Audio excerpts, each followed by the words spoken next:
Well, good morning, everybody.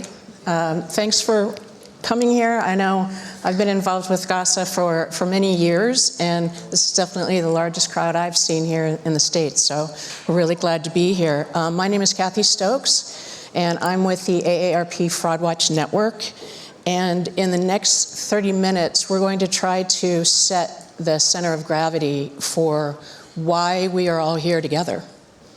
You're going to hear from Lori Flowers, a wonderful human and a fraud survivor, who will share with you the crime that she experienced and the impact it has had on her life, on her family.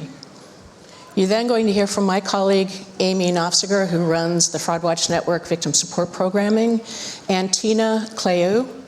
She's the CEO of an organization called Give an Hour that is actually providing pro bono mental health services to fraud victims. They're going to help us grasp the human impact and the economic impact of this crime on people and communities around this country. But before you meet Lori, please listen to some of the voices of more survivors on the impact of their fraud experience. These are folks who have participated in AARP's fraud victim support programming. And I will say many people, we have of the thousands of people that have come through this program, many are men, but they didn't choose to record for this. So just know that it's not all women out there that are victims. The men are out there too. Thank you. Because of my fraud experience, I felt stupid, ignorant, I hated myself, and I wanted to kill myself. I lost nearly $400,000, which was most of my retirement savings. I'm now living with an 18% reduction in my income, and I have no savings left. Because of my scam experience, I have felt the emotions of self-loathing and despair. Because of my fraud experience, my entire life has changed. My retirement money, the money from the sale of my house, 2 loans were stolen from me, as well as 2 other loan scams overdrawing my accounts. I was depressed, paralyzed, heartbroken, hopeless, and suicidal, unable to eat or sleep. My family re-traumatized me with threats of eviction and getting rid of my dog. I now suffer from PTSD, recurring nightmares, and an inability to feel safe, which has served to isolate me from my family and friends. Because I was scammed twice, I had to file for bankruptcy. And I had to sell my house. I almost lost my house through foreclosure. Because of my fraud experience, I have lost my sense of safety and am easily rattled by incoming phone calls, text messages, and emails, and have an intensified startle reflex. I feel vulnerable and exposed, no longer trusting myself or others as I had. Because of my fraud experience, approximately $1 million, most of my retirement savings, are gone, stolen. I had to pay hundreds of thousands of dollars in federal taxes on the stolen money because of the current federal tax law. My credit union closed my accounts and talked to me like they thought I was a criminal. And I've spent hundreds and hundreds of hours dealing with the financial impact of the crime without assistance from government, including law enforcement.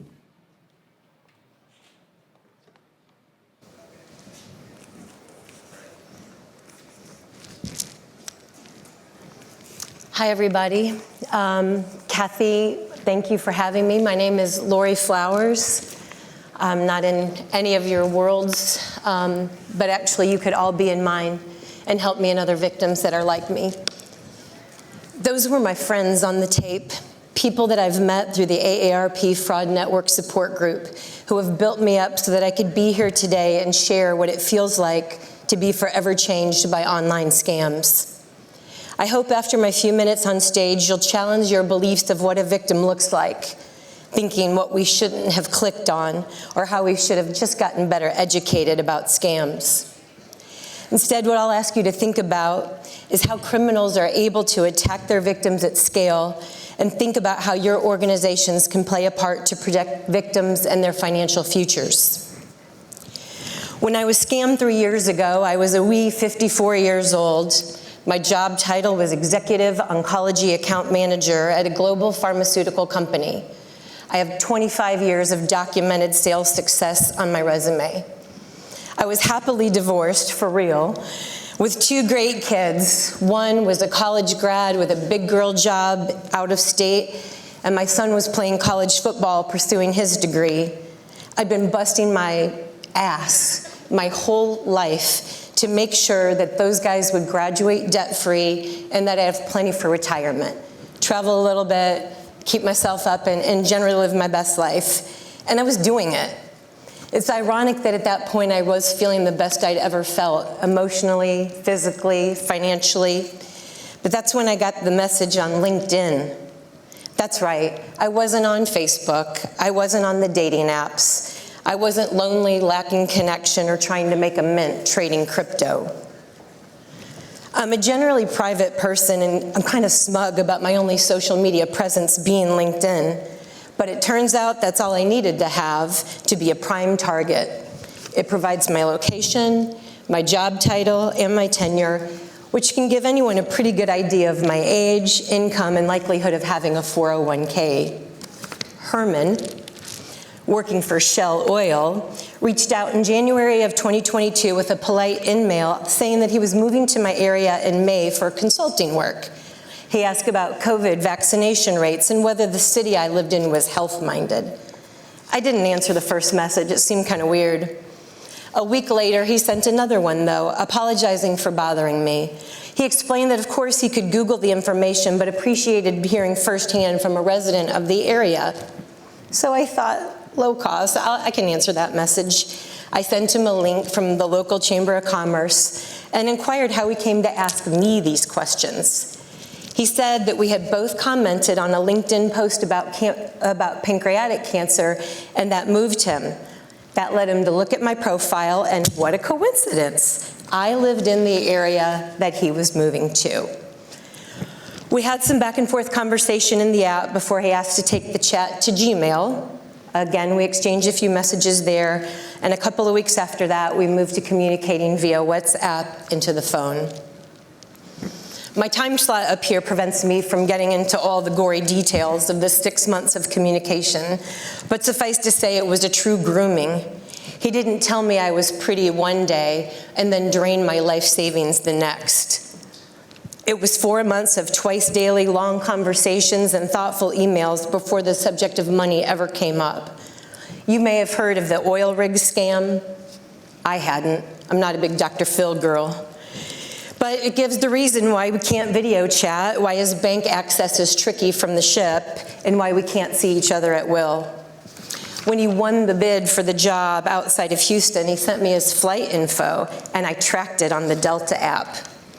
He sent me a photo of him toasting the deal with his attorney, and the man in that picture matched his LinkedIn profile picture and others that he had sent me and shared over the course of this months-long relationship. When he asked to list me as a U.S. contact, he sent me his passport, and I compared it to images online of other UK passports. Check. When he sent me the contract from Transocean, I validated the company's CEO and his signature. He sent me his bank statements and gave me a contact there. It was a real bank with the actual email format. When I needed to call his banker, I didn't click the link. I Googled the bank, and I used that phone number, and the number was spoofed. I reached his banker. Everything checked out. I wouldn't blame any of you if you think that I was naive. I would think the same thing, and kind of sometimes still do. But I can tell you that the scam was very calculated and very sophisticated. He had an answer for every question that I asked. He produced a document every time I needed to see one. Besides, I was worldly, I was tech savvy. I was the smart one, and it wasn't going to happen to me. But lo and behold, plot twist, I'm here on the stage. It was late June before I accepted that all the excuses and promises of paying me back were empty. I blocked him on my phone and online. The payments on the signature loans that I had taken out for him were coming due, and time was ticking on replacing the money in my 401k to avoid the penalty. I had to digest that I most literally had been robbed. I was frozen in shame, and it only told a total of 3 people what happened to me in the following 2 years from my scam. I told my financial planner, who cried. I told my sister, who cried, and a bankruptcy attorney who told me to stop crying. Maybe you caught that, bankruptcy attorney. Why would I have to do that? I'll tell you why. Because of the $675,000 unrecoverable dollars that was stolen from me, $400,000 of it was in retirement funds. To the IRS, that $400 grand was income that I had not paid taxes on. There was also early withdrawal penalty and state taxes and interest. I couldn't pay. All of my money was gone. Let's call that what it really is. Another re-victimization by our own federal government. As a high-income earner, Chapter 13 bankruptcy was my only choice. I'll make my 25th monthly payment of $5,790 the week of Christmas, and then I'll only have 35 more payments to make before I pay those taxes. It was the attorney who suggested I seek out a support group because a therapist was no longer in my budget. Thank God I found the AARP resource. Sharing my experience in that Zoom room was the first time I had told the whole story out loud. The kindness and empathy was overwhelming in the beginning. I had to challenge my own biases. I thought scam victims were elderly and lonely, and frankly could not be that smart, at least is not as smart as me. I listened to the stories of others from all walks of life who are victims of all kinds of scams, romance and pig butchering scams, which is what they call my flavor, law enforcement scams, crypto investment scams, celebrity imposter scams. Some even had their physical safety threatened by their scammers and are still having nightmares. One woman that I participate with was duped by someone posing as her childhood priest, for God's sake. I questioned my participation in these groups at times. I was never going to get my money back, and I was thinking that talking about it every week was putting a focus on the pain. But I was wrong. Over time, I was getting stronger, and that pain was turning into power.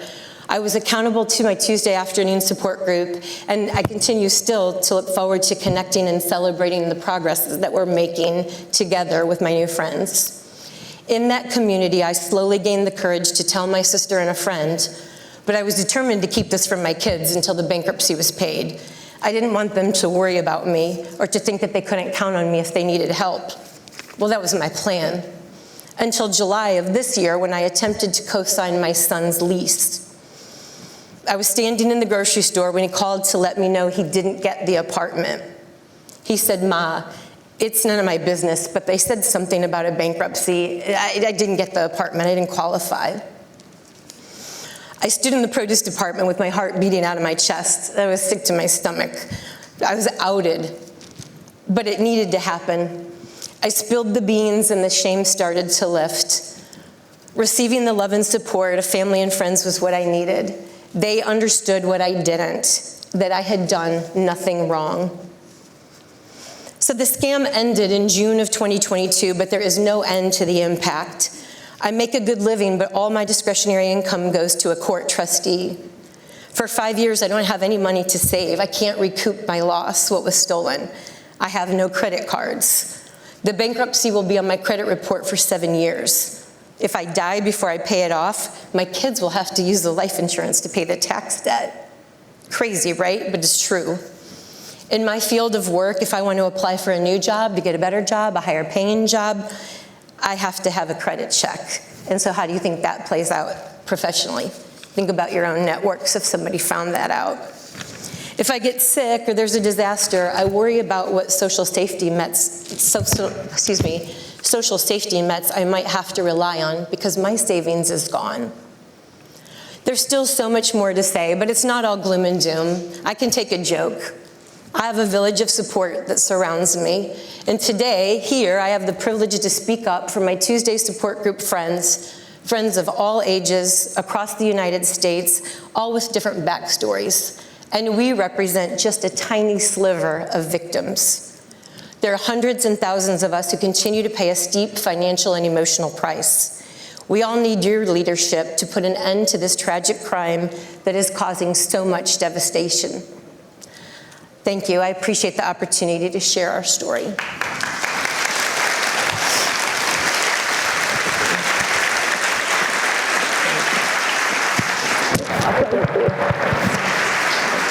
Trina.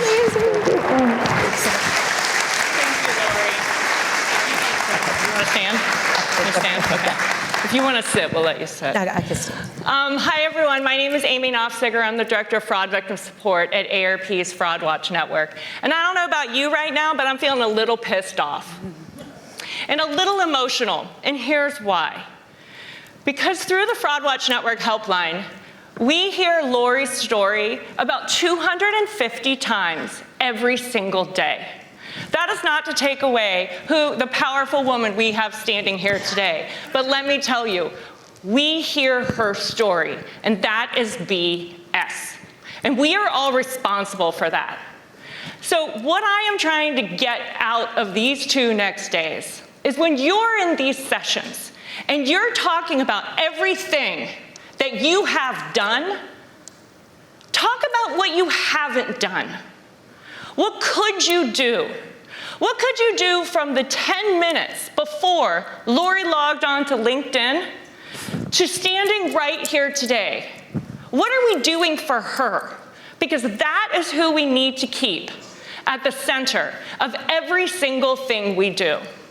And I know it's part of my job every single day and my team's job to sit knee to knee and face to face with victims like Lori, who's now a survivor.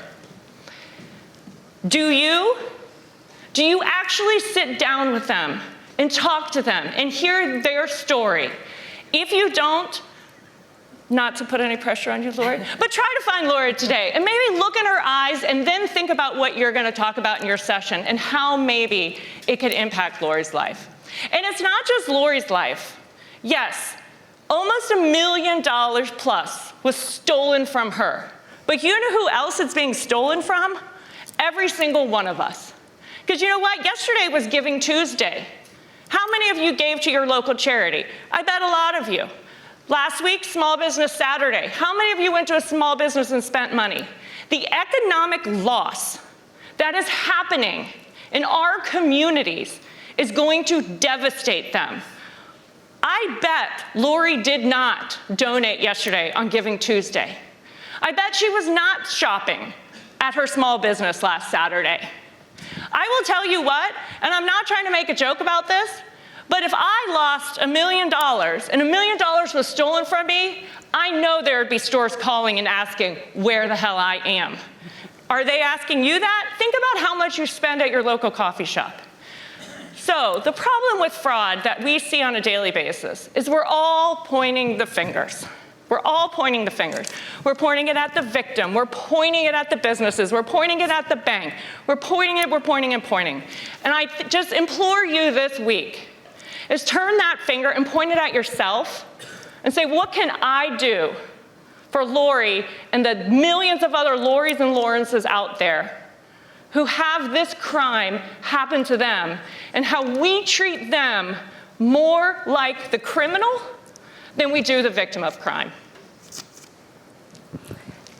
Thank you, Amy, and thank you, Lori. It's really brave for you to come up and share your story. And again, it just really contextualizes what so many people who are behind the scenes now get to speak to someone or hear from someone who's gone through this experience. As the CEO of a national mental health organization who's really focused on creating both clinical and non-clinical supports for victims of this crime, we see also every day the impact of these crimes. And so while we do talk about the financial and the economic impacts, there's something that doesn't get talked about near as much, and that's the emotional aftermath of this. And I know Lori has touched on it, but what we really see is that these crimes continue on in an emotional way for individuals that go far beyond the loss of the money or all the paperwork and the forms and the agencies that they have to contact. every one of us has a role and responsibility in the recovery process. In our estimation, the recovery process starts the minute that victim is aware that they're being victimized. And so that means that every person they come in contact with that is filling out a form, that's taking a statement, that's filing something on behalf of this person is part of that process. And what we hear time and time again from victims is that that is just as, if not sometimes more, devastating than the actual event itself. The way that people maybe show up in the skepticism that they may have about how you were complicit. Did you give your money? How did you lose the money, rather than that money, as Amy said, was stolen from them? What we know is that there is such an emotional bond that is created through these very sophisticated networks, and that emotional bond is incredibly hard to break, as we hear a lot of, is how do you break that spell? And what we know is that these emotional bonds are engineered. These are people who spend their time engineering a bond that feels like intimacy, it feels like trust, it feels like love, it feels like loyalty. And so when they come into contact with your systems or with your frontline folks or your investigators, what you're working with is a person who has been traumatized. And so you're not working with somebody that they were prior to this event. You're working with somebody who is in the midst of a trauma. And so the way you approach it, the way you pose your questions, the way you step into those spaces has a lot to do with this person's ability to recover faster on the emotional side. Many victims that we've heard from have told us from the get, we understand that we may not get the money back. But it doesn't mean that they're not still going through a tremendous process. When I think of victims who come to us, and I'm using victims very specifically to remind us that these are victims of crime, when I think of a scale of 1 to 10, with 10 being suicide ideation, victims of crime on average are coming to us at a 9. That is significant. They're also coming incredibly quickly after the event. Normally, in our experience, when somebody's had a traumatic event, it's about 6 months to 1 year before they seek out mental health counseling on a consistent basis. We're seeing people coming in the first 30 days of realizing that they've been a crime victim in this case.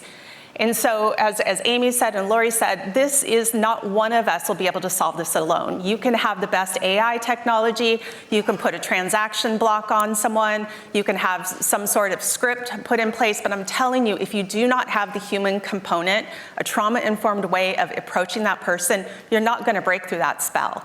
And I think Lori had mentioned at one point when we talked earlier that someone even asked her, do you think that this is a scam? And I would say that exactly where you think you're making an innocuous statement or a question, you immediately put that person on a defense to defend this person who is love bombing, who is calling, who is promising, who is building trust, and you immediately have asked the wrong question. And so what we're trying to do is use these stories and use them as something that you can operationalize into your processes to make them more human connected.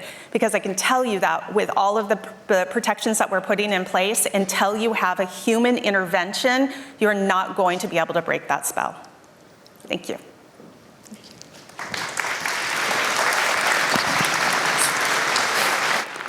You guys stay here for a minute, for me?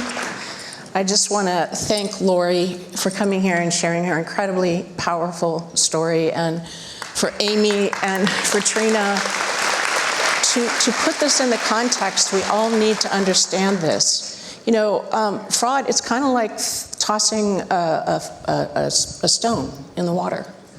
There's a ripple effect. It goes all through people's communities, and all of us are affected. And I just want to say thank you for being in this room and wanting to find a solution. Thank you.